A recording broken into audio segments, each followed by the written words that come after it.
Sheikh chilli का नुकसान।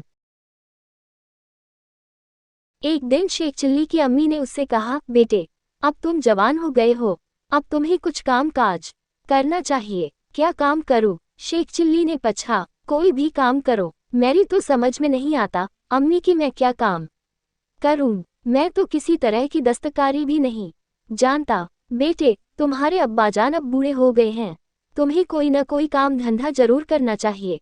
तुम ऐसा कहती हो तो ठीक है, मैं काम की तलाश में जाता हूँ। जाओ, अम्मी ने कहा। जा रहा हूँ, पर मुझे बढ़िया सा खाना खिलाओ, मैं खा पीकर ही जाऊंगा। शेख चिल्ली बोला, अभी बनाए देती हूँ, अम्मी ने उत्तर दिया। शेख चिल्ली की माँ ने उसके लिए बढ़िया बढ़िया पकवान बनाए और उन्हें खिला पिलाकर उसे नौकरी की तलाश में भेज दिया। शेख चिल्ली मस्ती में झूमता हुआ घर से निकल पड़ा। उसके दिमाग में नौकरी या मजदूरी के सिवा कोई बात नहीं थी। वह घर से बहुत दूर निकल गया।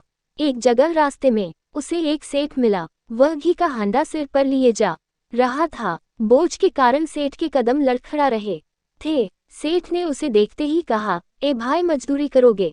सिर्फ एक अधन्ना चिल्ली ने पूछा।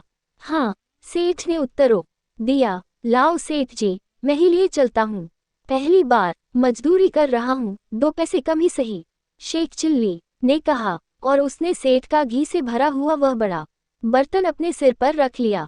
सिर पर घी का बर्तन रखकर शेख चिल्ली उस सेठ के साथ चल दिया।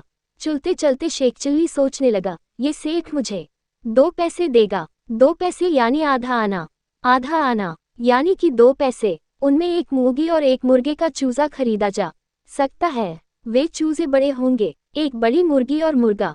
मुर्गी अंडे देगी, वह रोज दे देगी, खूब चूजे बनेंगे। कुछ दिनों में बहुत सी मुर्गियां हो जाएंगी। ढेरों मुर्गियां हो जाएंगी तो वे और अंडे दिया करेगी। अंडे बेचने से मुझे बहुत आमदनी होगी, फिर तो पैसों की कमी ही नहीं रहेगी। अपने लिए एक शानदार घर बनाऊंगा, बहुत सी जमीन खरीदूंगा, भैंसें खरीद कर डेयरी बनाऊंगा, दूध बेचूंगा, दूध और अंडों का थोक व्यापारी बन जाऊंगा तो पूरे इलाके में मेरी धाक जम जाएगी। सब लोग मेरा माल पसंद करेंगे और खरीदेंगे, व्यापार चल निकलेगा, मुझे बहुत आमदनी होगी। उन मुर्गियों को बेचकर एक बकरी खरीद लूंगा, बकरी से बहुत सी बकरियां होंगी। उन बकरियों को बेचकर एक गाय खरीदूंगा, उस गाय से बहुत सी गायें पैदा होंगी। उन्हें बेचकर घोड़ी से बहुत सी घोड़ियां पैदा होंगी। उन सबको बेचकर बहुत से खूपे मिलेंगे।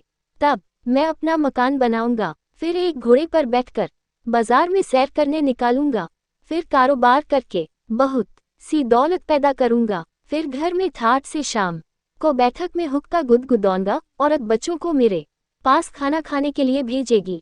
उस वक्त मैं हुक्का गुदगुदाते हुए जोरों से सिर हिलाकर कहूंगा, अभी खाना नहीं खाऊंगा। शेख चिल्ली ने ज्यों ही अपने ख्यालों में जोरों से सिर हिलाया कि वह मटका सिर पर से गिरकर फूट गया और अंदर का सारा सामान मिट्टी में गिरकर खराब हो गया। इस पर उस आदमी ने शेख चिल्ली की अच्छी खासी मरम्मत की। शेख चिल्ली का सपना टूट गया।